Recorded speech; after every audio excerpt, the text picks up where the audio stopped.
حضرت علی کے فرمان: مجھے اس کنجوس شخص پر حیرانی ہوتی ہے جو اس غریبی کی جانب تیزی سے رواں دواں ہے جس سے وہ بچنا چاہ رہا ہے اور اپنی زندگی میں مطلوب ہر آسانی کو چھو رہا ہے، نتیجتاً وہ اس دنیا کی زندگی غریبی میں گزار دیتا ہے، لیکن روز قیامت اسے اپنا حساب ایک مالدار شخص کی مانند ہی دینا ہوگا۔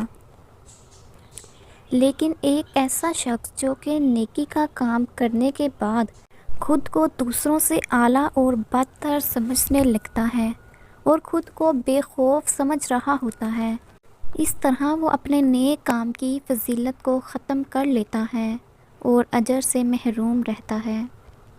اگر کوئی شخص آپ سے متاثر ہو کر آپ کی جانب مائل ہو اور آپ اسے منہ پھیریں تو یہ اس فائدے کا ضیاع ہے جو اس شخص سے آپ کو ہو سکتا تھا، جبکہ آپ کا کسی ایسے شخص کی جانب مائل ہونا جو آپ سے منہ پھیرے یہ آپ کی ذلت ہے۔ اگر آپ گھر کی تعمیر میں ایک پتھر بھی حرام پیسے سے لگائی جائے تو آپ اپنے لیے خود ہی تباہی کا سامان تیار کر لیتے ہیں۔ تھوڑا دینے پر شرم محسوس نہ کریں۔ شک کی بنیاد پر کسی تعلق کو ختم کر دینا منصفانہ فیصلہ نہیں ہے۔ جو شخص بہت سی چیزوں کی تلاش میں ہو اسے کامیابی کا کوئی ذریعہ حاصل نہیں ہوتا۔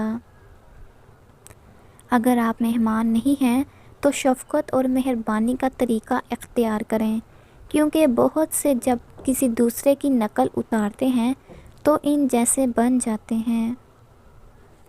جو شخص باتونی ہو وہ زیادہ غلطیاں کرتا ہے، جو زیادہ غلطیاں کرنے لگے وہ بے شرم ہو جاتا ہے۔ جو بے شرم ہو جائے اس میں اللہ سبحانہ تعالیٰ کا خوف کم ہو جاتا ہے۔ جس شخص کے ساتھ میں اللہ سبحانہ تعالیٰ کے خوف کی کمی ہو جائے اس کا دل مردہ ہو جاتا ہے، جس کا دل مردہ ہو جائے اس کا ٹھکانہ پھر جہنم ہوتا ہے۔ جب مزدور لوگ اللہ سبحانہ تعالیٰ کی عبادت کو پوری طرح ادا کرنے سے قاصر ہو جائیں تو یہ اہل عقل کے لیے اللہ سبحانہ تعالیٰ کی جانب سے دیا گیا ایک موقع ہوتا ہے کہ وہ اپنی عبادت کو اچھے طریقے سے ادا کرے۔ دماغ کے حسن کا ایک حصہ ہے۔